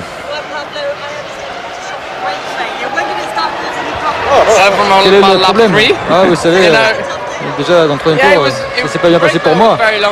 Mais en tout cas, ça a été une course assez normale. Après le premier arrêt, j'avais déjà pratiquement plus de frein. Ensuite, ils sont revenus. Et puis ensuite, avec Fisichella, on s'est bien battu. Et on a essayé évidemment de résoudre le problème à l'arrêt au stand, mais on n'a pas réussi. Mais vous savez, on a essayé tout pour rester en piste, mais c'était pas possible. J'étais trop lent, donc ça servait à rien. Sans les freins, je ne pouvais rien faire. J'ai préféré m'arrêter. Je savais de toute façon que cette course serait très difficile. C'est toujours chaque année une course très difficile sur les monoplaces. Nous on avait fait un bon travail hier. Et puis malheureusement il n'y a pas une bonne issue au début de l'histoire, mais c'est comme ça. Merci Mathieu. Et merci Bah, de rien. évidemment. C'était un exploit. Oui, c'était un exploit. On a vu Bravo, qu'il y avait en pas tout mal cas. de micros. Bravo, c'était Bravo. pas évident d'avoir Montoya. Et c'était très sympa de l'entendre, surtout, et de savoir ce qui lui est arrivé. Et ce qui explique surtout pourquoi il n'a pas été aussi rapide que Eh oui. ça. Pendant ce temps, on continue à utiliser au maximum chaque mètre L'aspiration. derrière les voitures pour être aspiré. C'est le cas de Alonso qui a intérêt à se battre contre Sato. Et oui, parce que Sato, il est encore dans cette partie de circuit, c'est un peu plus difficile. Et je vous propose tout de suite de faire un petit détour par le stand Renault avec Franck pour parler justement de l'Espagnol. Franck. Ouais, mais justement, on était en train de parler des stratégies. On avait Fernando qui était derrière Pantano. On sait que Pantano était beaucoup moins vite.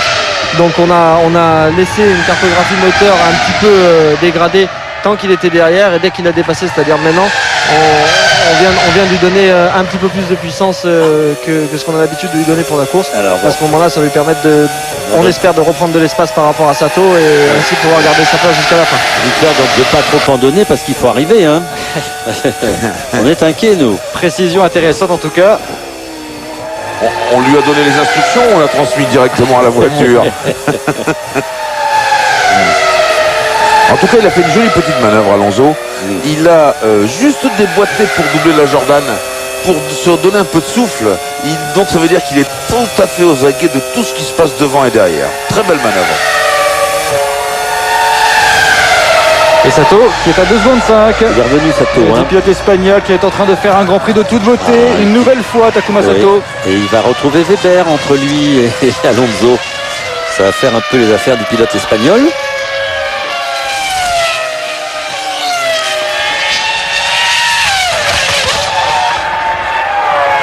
Et vous savez que, évidemment, avec le nouveau format des Grands Prix depuis l'an passé, la fiabilité du moteur est absolument capitale. On sait que les moteurs doivent pouvoir parcourir 800 km pour tout un week-end de Grand Prix. Je crois, Guillaume, que vous avez quelques précisions à nous apporter sur le moteur de la Renault. Oui, il faut quand même savoir qu'avec Ferrari, Renault est la seule écurie à avoir mis les deux voitures dans les points depuis le début.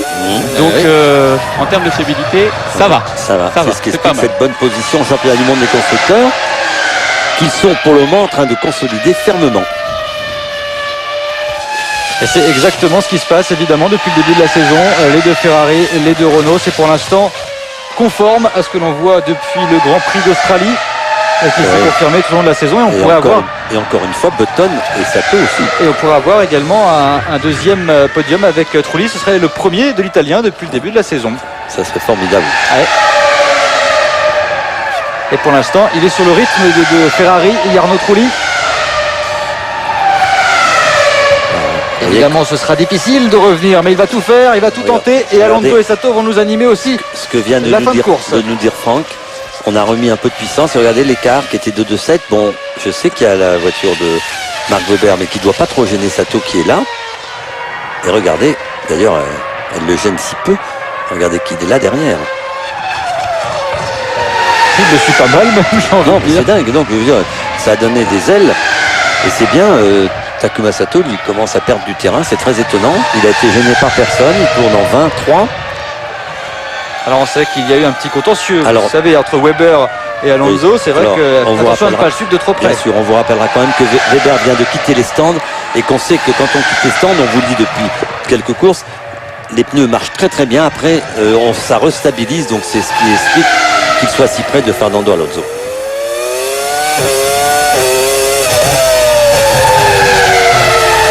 On se rappellera aussi que cet homme-là, il a cassé son moteur à la dernière course, hein, Jean-Louis, c'est ça, hein? Absolument. Il a été classé, malheureusement, n'ayant pas fini, malgré tout.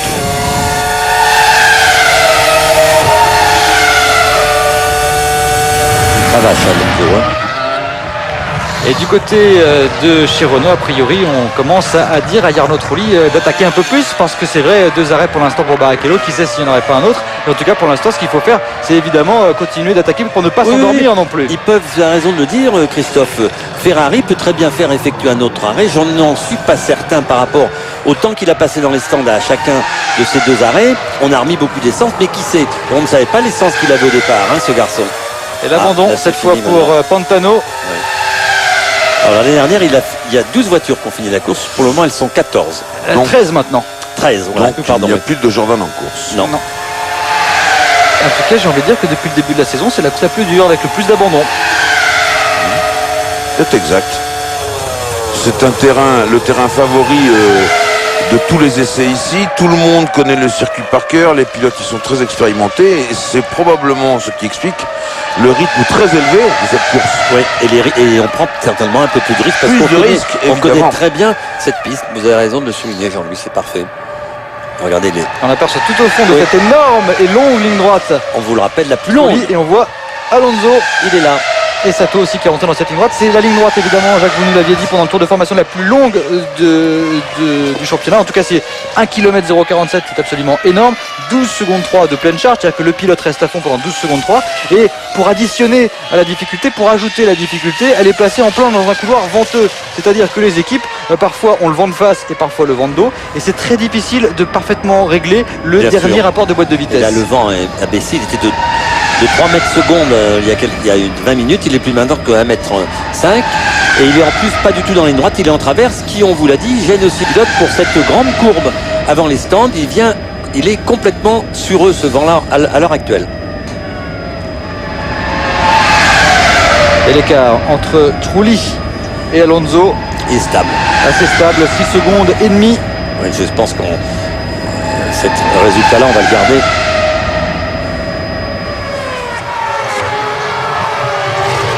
Et Alonso, on le voit, qui est en train de lâcher cette fois maintenant Weber. Oui, bien sûr, je vous l'ai dit. Et ensuite, c'est un très bon finisseur, Fernando Alonso. Il est chez lui, rappelez-vous de ça. Il va tout faire pour aller chercher ce podium. Je peux vous le garantir, si on le laisse faire, chez Renault évidemment, ou chez Renault on calcule effectivement le championnat du monde et les points qu'on doit prendre là. Il vaut mieux les engranger maintenant, avant le réveil. On le souhaite en tout cas de Williams BMW et de McLaren Mercedes. En tout cas, ce serait une nouvelle fois une belle course réalisée de la part de l'équipe Renault. Et attention, ce n'est pas terminé parce Non. que Il y a encore- rien c'est n'est long, c'est joué. long. Évidemment, la fiabilité, c'est un des éléments clés parce que c'est vrai que l'écart par rapport à Michael Schumacher est important, mais l'écart par rapport à Rubens Barrichello est encore assez faible et il reste suffisamment de tours sans doute pour Jarno Trulli afin de tenter de revenir sur le pilote brésilien. Michael Schumacher, Rubens Barrichello en tête, Trulli, Alonso derrière à l'attaque. On va marquer une dernière pause. On se retrouve pour la fin de ce Grand Prix.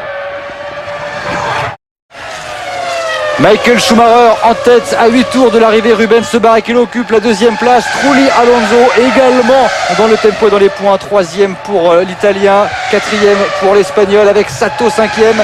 Rien n'est fait sur ce Grand Prix et on voit que l'on doit se débrouiller pour rattraper et dépasser les pilotes retardataires. Et en tout cas l'écart, évidemment, en doublant les deux McLaren, Trulli a perdu du temps par rapport à Alonso qui revient à 4 secondes à peu près de l'Espagnol. Et c'est l'autre course dans la course, celle entre les deux pilotes Renault qui tentent par la même occasion de revenir sur les deux Ferrari. Je vous rappelle qu'en doublant les deux McLaren, il a quand même perdu 2 secondes dans le dernier Ouais, c'est tour. énorme. Ce serait pas mal de réussir une performance magnifique et groupée sous le regard de Louis Schweitzer, le président de Renault, dont on sait qu'il est ici puisqu'il a été interviewé tout à l'heure dans Formule 1 à la 1 par Denis Brognard. Et ce serait une grande performance devant le président, car on sait quand même que c'est lui qui Oui. décide de la Formule 1 chez un constructeur automobile. À ce propos d'ailleurs, je vous rappelle, ou je vais vous le dire plutôt, il y a eu une réunion secrète aujourd'hui des constructeurs, les grands constructeurs à l'hôtel Arts à Barcelone, pour décider de ce qu'il fallait dire comme réponse à Max Moseley, le président de la FIA, sur le futur de la Formule 1. Et pour vous dire si c'est allé loin, eh bien il y avait Jean Todt, je crois, mais il y avait surtout Henri Peter, l'avocat de Ferrari, qui remplaçait nommément Luca Di Montezemolo. Donc ça a été une réunion très importante, que cette réunion secrète à l'hôtel Arts Eh ben, elle est à plus Barcelone. secrète maintenant, Jean-Louis, Elle est plus hein. secrète, oui, voilà. À cause de vous, elle est un peu moins secrète là d'un coup. Là. Mais c'est pour vous dire que ça travaille en coulisses beaucoup sur la F1. Je voudrais dire que c'est pas moi qui l'ai dit. Non. C'est Jean-Louis Moncey. C'est bien Jean-Louis Moncey. Michael Schumacher, Rubens Barrichello après 59 tours, il devance toujours la meute et les deux Renault, Trulli, Alonso. Alonso qui s'est a priori maintenant débarrassé de la menace Sato qui est maintenant repoussé à 6 secondes. Et il y a deux McLaren intercalés entre les deux Renault. Et Et voilà, regardez les les deux. drapeaux bleus qui sont bien copieusement agités. Et Eh oui, pour on est Coulthard, en Espagne. et On est pour en Raikkonen. Espagne. Alors je peux vous dire, il faut qu'ils s'écartent Coulthard et Raikkonen. Hein. Enfin, ils vont le faire. Oui, ils vont faire, mais ils n'ont pas besoin de le faire pour le moment. Il Non. est assez loin. Enfin, assez loin. Il est loin de 10e. Voilà, et d'un. Vous avez vu, incisif.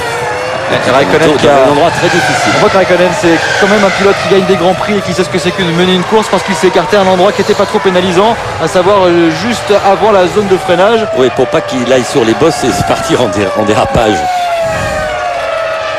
Et Alonso qui va maintenant devoir revenir sur Coulthard. Et on voit de dos, tout au fond de cette longue ligne droite. Et Arnaud Trulli pour l'instant sur le podium. Les podiums, il n'en a pas fait des tonnes d'ailleurs dans sa carrière, Jean-Louis. Ce serait son 3e podium. On lui souhaite à Jarno Trulli. Il y a le requin derrière, son coéquipier. Oui, il le mérite. Il est chez parce lui, que si les Ferrari ont fait leur propre course dans la course, comme c'est le cas, sous nos yeux, Trulli, il a été très méritant sur ce Grand Prix, notamment par son départ, sa qualification bien entendu. Magnifique. Très bonne place au Magnifique. départ et un départ canon. C'est vraiment sa grande spécialité. Alors c'est vrai qu'avec Trulli Alonso, on se demande lequel des deux va pouvoir rester sur le podium, va pouvoir attaquer pour rester. Est-ce qu'il y a des consignes? Non, normalement il n'y a pas de consignes. On va passer par la case Renault pour nous confirmer cela. Comme ça, les derniers indécis ou ceux qui sont les dernières mauvaises langues devront se taire. Guillaume, vous êtes au cœur de l'équipe Renault. Que se passe-t-il? Pas de consigne. Par contre, ce qui est très clair, c'est qu'on donne à Jarno Trulli les temps de Fernando Alonso et on dit à Jarno de pousser voilà. pour assurer le podium. Voilà. Absolument, merci de cette pression, c'est important parce que ça fait taire comme ça tous les racontards. C'est vrai qu'il n'y a pas de consigne chez Renault, il va falloir maintenant à Fernando Alonso, s'il veut la 3e place, aller la chercher à Jarno Trulli. Ça va. Il pousse un peu la Trulli. Les deux ils poussent, comme on dit. 19-2, 19-5.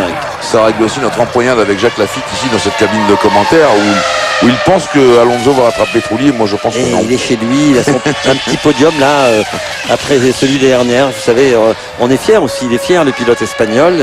Il y a 120 000 personnes qui n'attendent que ça. C'est pour ça que je voulais la précision de Guillaume avant que vous commenciez à vous battre. Et vous Je pensez sais pas.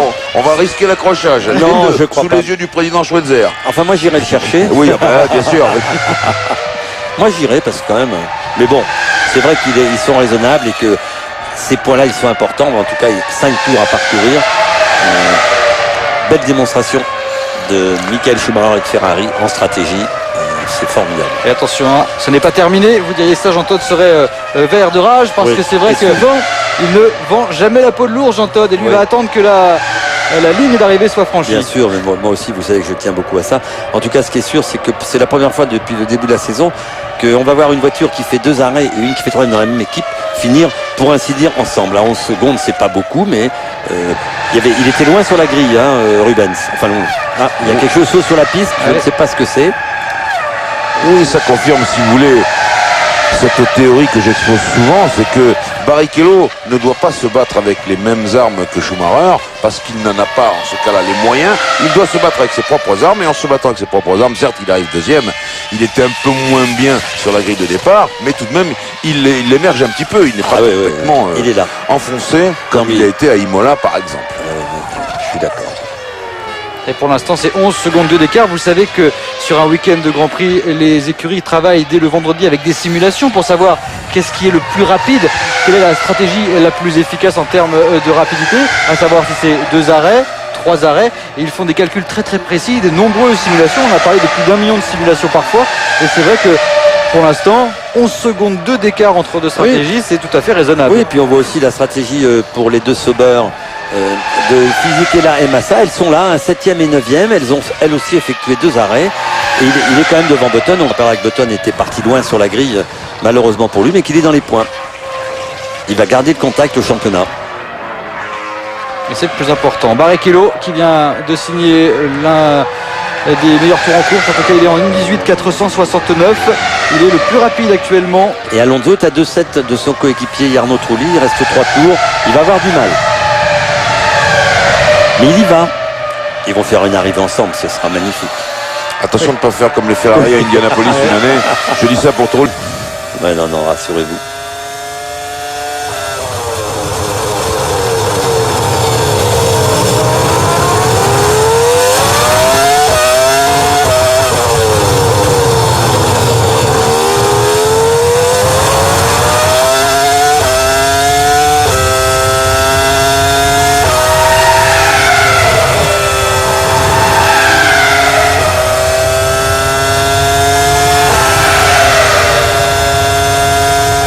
Trulli à Alonso qui continue de cravacher évidemment en course parce que premièrement on ne sait jamais ce qui peut arriver sur un Grand Prix, à savoir que ni Michael Schumacher ni Rubens Barrichello n'ont pour l'instant franchi la ligne d'arrivée. Il a bloqué et le zéro. puis derrière Takuma Sato qui n'est à 7 secondes 6 de Alonso. Donc on n'a pas le droit de lever le pied, il faut rouler à fond jusqu'au Bien bout sûr, bien pour essayer de maintenir cet écart, ne serait-ce que par rapport au pilote japonais qui est 5e. C'est aussi cela qui fait que les courses sont belles, c'est parce qu'avec des écarts faibles, on est obligé de se battre jusqu'au bout pour conserver l'avantage. Et vous l'avez vu, on l'a bien vu là sur cette image, ce blocage de roue intempestif de Jarno Trulli, parce qu'il sait que derrière, le petit Espagnol, le taureau, il est là et il va faire du spectacle. Il est pris à la gorge, Eh mais oui. il va se libérer, Jacques. Oh. J'espère. Il le mérite très sincèrement. Si ce garçon d'avoir un podium, ce serait génial. C'est un super pilote, c'est une gentillesse exceptionnelle. Les deux s'entendent à merveille dans cette équipe. C'est vraiment, ils vont être contents. Vous allez voir, ils vont se féliciter quoi qu'il arrive. Et puis Trulli nous l'avait annoncé pour Imola, ce podium, pourquoi pas Barcelone. Et 2 tours, Bien on sûr. croise les doigts. 2 tours avant de connaître le vainqueur et le podium de ce Grand Prix d'Espagne. Soit moins de 10 km. Michael Schumacher pour l'instant en tête devant Barrichello. Trulli est 3e, Alonso 4e. Et pour l'instant c'est les pilotes Renault qui dynamitent la fin de course en cravachant comme des diables. Et Sato qui perd maintenant pratiquement 1 seconde par tour par rapport aux deux Renault. On a haussé le ton du côté de Trulli et d'Alonso. 18 secondes, une 18-6 pour Alonso en fin de course, c'est bien, 18-4 pour Michael Schumacher qui lui aussi est à l'abri de son coéquipier. En tout cas, quelle performance pour Ferrari, quelle performance pour Renault aussi, hein. Je vous signale que Oui, c'est magnifique. magnifique, hein, franchement. Ils sont là depuis le début de la saison, Ouais, ouais, en embuscade derrière ouais, Ferrari. ouais, ouais. Je pense que M. Et- Fetzer, M. Et Ford il le qui sont confirme, là, bien sûr. Patrick Ford, on a fait des choix importants avec le moteur, on a fait des choix importants. Bravo Monsieur Briatore aussi, parce que Flavio, c'était pas facile de prendre cette décision-là. On l'a beaucoup critiqué, mais franchement, quel bonheur. Dernier tour, quelques mètres maintenant pour l'homme de tout le record, Michael Schumacher, qui va sans doute aller chercher une 75e victoire en F1 après avoir signé, regardez, il salue déjà la foule, après avoir signé une 59e pole position. Michael dans cette Schumacher, course, ça va il vite. se dirige vers le 75e victoire de sa carrière et qui va égaler le record de Nigel Mansell en 92, 5 victoires consécutives en début de saison. Bravo. Oh là là, magnifique. Magnifique résultat pour la Scuderia Ferrari. Et puis aussi, on attend maintenant avec impatience Jarno Trulli qui n'est seulement qu'à 1 seconde 5 devant son coéquipier. Ça va être une grande joie. Tout le monde est sur le muret, évidemment. Et le nouveau doublé de la Scuderia, Michael Schumacher devant Rubens Barrichello. Jarno Trulli qui va voilà. signer son podium, la 3e place, le 3e podium Bravo. de sa carrière devant Fernando Alonso. Regardez le bras sorti de la part de Trulli et Alonso qui passe la ligne au ralenti avec un petit clin d'œil pour ses mécaniciens. Il salue évidemment la foule. L'Espagnol Sato, l'assurance vie de Maronda aujourd'hui qui termine 5e devant Ralf Schumacher. Et j'ai envie de dire, finalement, Giancarlo Fisichella qui rentre dans les points d'une belle façon. Il est 7e avec une stratégie complètement différente. Et il a réussi à rentrer dans les points. Button est 8e. Et la marée bleue n'aura peut-être pas eu raison de la marée rouge aujourd'hui. Mais en tout cas, ce qui est certain, c'est qu'on a assisté à une course formidable avec Michael Schumacher, Rubens Barrichello, les deux pilotes Ferrari contre les deux pilotes Renault, Trulli et Fernando Alonso. Je vous propose de marquer très vite une pause et on se retrouve pour la cérémonie du podium. Jean Todt et la Scuderia Ferrari qui réalise un nouveau doublé avec Michael Schumacher et Rubens Barrichello. Merveilleuse démonstration des deux pilotes Ferrari avec la 75e victoire de l'Allemand. Barrichello 2e, Trulli 3e, Alonso 4e. Superbe performance des Renault et je crois que vous avez un invité de marque, Guillaume. Oui, avec monsieur Schweitzer qui applaudit évidemment le podium. Quel beau dimanche pour les Renault, monsieur Schweitzer. C'est un beau dimanche parce que c'est un podium, c'est la fiabilité et puis c'est Trulli qui montre qu'il est aussi un très grand pilote. Renault voulait être 2e derrière les Ferrari, c'est le cas, c'est parfait. Oui, alors on sait ce qu'il nous reste à faire l'année prochaine. Merci beaucoup. Bravo, c'est bien. Les hymnes.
Michael Schumacher, bon traditionnel, et les deux bras levés pour ce nouveau doublé de la Scuderia avec le roi Juan Carlos qui aurait sans doute rêvé de remettre ce trophée à l'enfant du pays, Fernando Alonso. Mais il y a quand même du Renault, il y a quand même du bleu dans cette marée rouge sur le podium, parce que je peux vous dire que dans les tribunes c'était un peu l'inverse, beaucoup de bleu pour peu de rouge. Et en tout cas on peut saluer une nouvelle fois la superbe performance sous les yeux de Louis Schweitzer, de Fabio Briatore et de Patrick Faure, les hommes forts de Renault, ainsi que de Jean-François Cobé qu'on a aperçu complètement à gauche. Et bien la superbe performance et démonstration des deux pilotes Renault qui sont venus titiller les Ferrari jusqu'au bout. Michael Schumacher, Rubens Barrichello devant Jarno Trulli et Fernando Alonso, c'est quand même un résultat, comme on le dit, vous passerez l'expression, qui a de la gueule. Ah oui, il a de la gueule, et surtout il confirme le bien donné des réalisations faites chez Renault, que ce soit avec un moteur tout nouveau, avec leurs deux pilotes très talentueux, et je crois que la régie Renault peut être fière en tout cas de ce Grand Prix et cette deuxième position magnifique grâce à ce garçon, cet homme que vous voyez à la télévision, et aussi à ce également qui lui décide, et ça fait plaisir à voir. Ils sont soutenus les pilotes Renault. Ah, ici les pilotes Renault, c'est vrai, regardez Jarno Trulli, le courageur, il le voulait à ce podium et il l'a obtenu en allant le chercher au bout d'une course extrêmement difficile physiquement. Celui qui a reçu la Coupe de Constructeurs, c'est Paolo Martinelli, le chef motoriste de la Scuderia Ferrari. Michael Schumacher, Rubens Barrichello et Jarno Trulli, une course fabuleuse, mais vous savez cette course, il y a eu 66 tours, on va maintenant voir le film de cette course qui a été absolument palpitante. Ça commence évidemment par le départ avec la lutte tant attendue entre Michael Schumacher et Juan Pablo Montoya. Les deux hommes s'étaient affrontés, mais c'est finalement Jarno Trulli qui va carrément sauter la première ligne pour aller s'emparer de la première place au tout premier freinage, premier virage à haute tension, mais l'Italien s'en sort parfaitement et il va devancer les hommes jusqu'au premier arrêt ravitaillement. Effectivement, le départ était magnifique de la part de Jarno Trulli, on le revoit sur ce ralenti, il a parfaitement déboîté la première ligne, un coup à gauche, un coup à droite, et puis à l'issue de son premier arrêt ravitaillement, il va repartir en troisième position, juste derrière Michael Schumacher et Rubens Barrichello. C'est vrai qu'il y avait beaucoup de tension du côté des équipes parce que la stratégie était capitale, et quand les pilotes Ferrari vont ressortir, notamment quand Michael Schumacher va ressortir, il va devancer Trulli et il va mener la course. Ensuite Barrichello lui aussi va prendre l'ascendant sur le pilote italien, et puis c'est vrai que il aura réussi à se maintenir au niveau des deux pilotes Ferrari. Ce n'est pas le cas de Montoya, on l'attendait au premier virage, Montoya qui doit renoncer avec de multiples problèmes et notamment des problèmes de frein. Le geste de Montoya pour l'homme qui tient la sucette à l'avant, il lui avait rentré dedans en rentrant au stand, il est venu se renseigner, et ça c'est un clin d'œil important de la part du Colombien. Et puis évidemment les Renault en fin de course, un petit peu menacés par Sato, il faut bien le dire, ils ont dû cravacher aussi bien Fernando Alonso que Jarno Trulli pour essayer d'assurer ce résultat d'ensemble exemplaire qui permet à Renault de conserver la deuxième place du championnat constructeur et de rester évidemment au contact des Ferrarissime. Le petit geste de Michael Schumacher avant d'avoir franchi la ligne, c'est très très rare de sa part, et en tout cas il s'envole vers sa 75e victoire et égale le record fabuleux de Nigel Mansell. On se retrouve avec Denis et avec Jean Todt. Oui, Jean Todt, alors un doublé et la 5e victoire de Michael Schumacher, encore une fois sur ce Grand Prix d'Espagne. Tout a parfaitement fonctionné pour Ferrari. Même si on a eu très très peur parce que Michael avait un problème d'échappement pratiquement depuis le 20e tour, donc on se demandait si ça allait durer, et ça a duré, donc parfois il faut un petit peu de chance aussi. Comment vous avez fait pour remédier justement à ce problème d'échappement? C'était juste de la chance? Non, je crois que Michael a conduit aussi en essayant de solliciter au minimum la voiture en fonction des informations, mais à partir d'un moment, il fallait que ça tienne.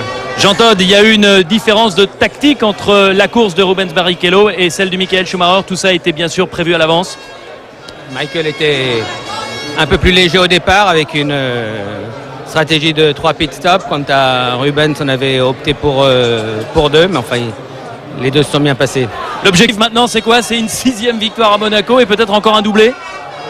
L'objectif c'est de continuer à aller de l'avant avec une équipe extraordinaire Ferrari.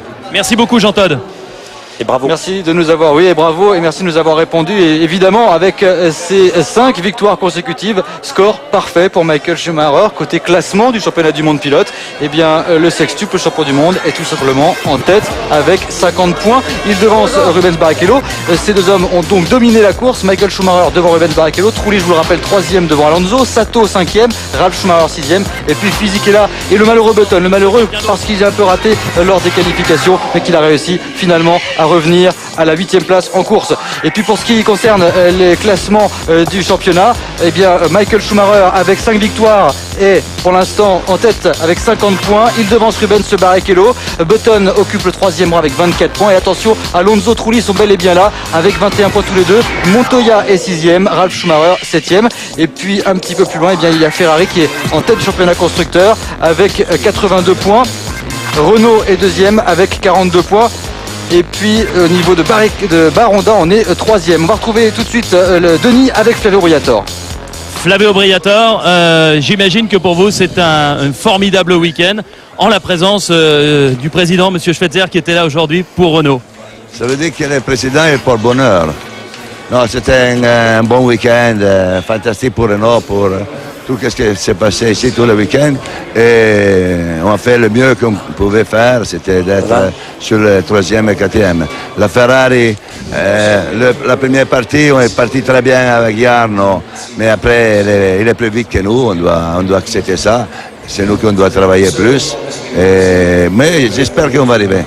Merci beaucoup Flavio Briatore de nous avoir répondu aussi gentiment. Christophe, Jacques, c'est à vous pour la conclusion. Merci Denis, merci à Flavio de nous avoir répondu. On a assisté à une très très belle course engagée, sublimissime jusqu'au bout. Et c'est vrai que, eh bien, on espère qu'on vivra une aussi belle course dans 15 jours tous ensemble à Monaco, parce que c'est également un tracé historique qui va sans doute nous permettre de vivre une 6e manche du championnat palpitante. Soyez avec nous. Merci.